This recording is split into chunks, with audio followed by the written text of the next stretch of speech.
The Elves and the Shoemaker. There was once a shoemaker, who worked very hard and was very honest, but still he could not earn enough to live upon, and at last all he had in the world was gone, save just leather enough to make one pair of shoes. Then he cut his leather out, all ready to make up the next day, meaning to rise early in the morning to his work. His conscience was clear and his heart light amidst all his troubles, so he went peaceably to bed, left all his cares to heaven, and soon fell asleep. In the morning after he had said his prayers, he sat himself down to his work, when, to his great wonder, there stood the shoes already made, upon the table. The good man knew not what to say or think at such an odd thing happening. He looked at the workmanship. There was not one false stitch in the whole job. All was so neat and true, that it was quite a masterpiece. The same day a customer came in, and the shoes suited him so well that he willingly paid a price higher than usual for them, and the poor shoemaker, with the money, bought leather enough to make 2 pairs more.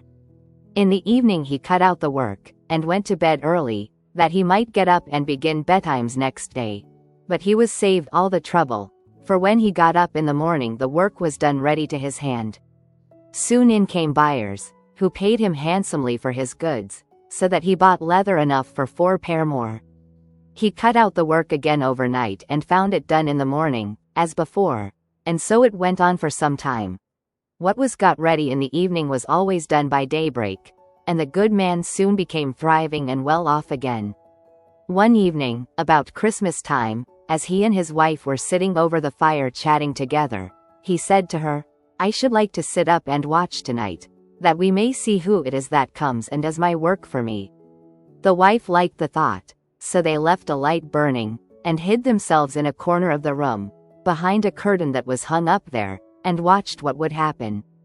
As soon as it was midnight, there came in 2 little naked dwarfs, and they sat themselves upon the shoemaker's bench, took up all the work that was cut out, and began to ply with their little fingers, stitching and wrapping and tapping away at such a rate, that the shoemaker was all wonder, and could not take his eyes off them. And on they went, till the job was quite done, and the shoes stood ready for use upon the table. This was long before daybreak, and then they bustled away as quick as lightning. The next day the wife said to the shoemaker, "These little wights have made us rich, and we ought to be thankful to them, and do them a good turn if we can. I am quite sorry to see them run about as they do, and indeed it is not very decent, for they have nothing upon their backs to keep off the cold. I'll tell you what, I will make each of them a shirt, and a coat and waistcoat, and a pair of pantaloons into the bargain. And do you make each of them a little pair of shoes." The thought pleased the good cobbler very much, and one evening, when all the things were ready, they laid them on the table, instead of the work that they used to cut out, and then went and hid themselves, to watch what the little elves would do. About midnight in they came, dancing and skipping, hopped round the room, and then went to sit down to their work as usual. But when they saw the clothes lying for them, they laughed and chuckled, and seemed mightily delighted.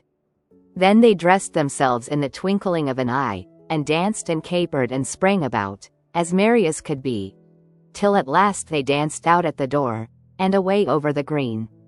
The good couple saw them no more, but everything went well with them from that time forward, as long as they lived.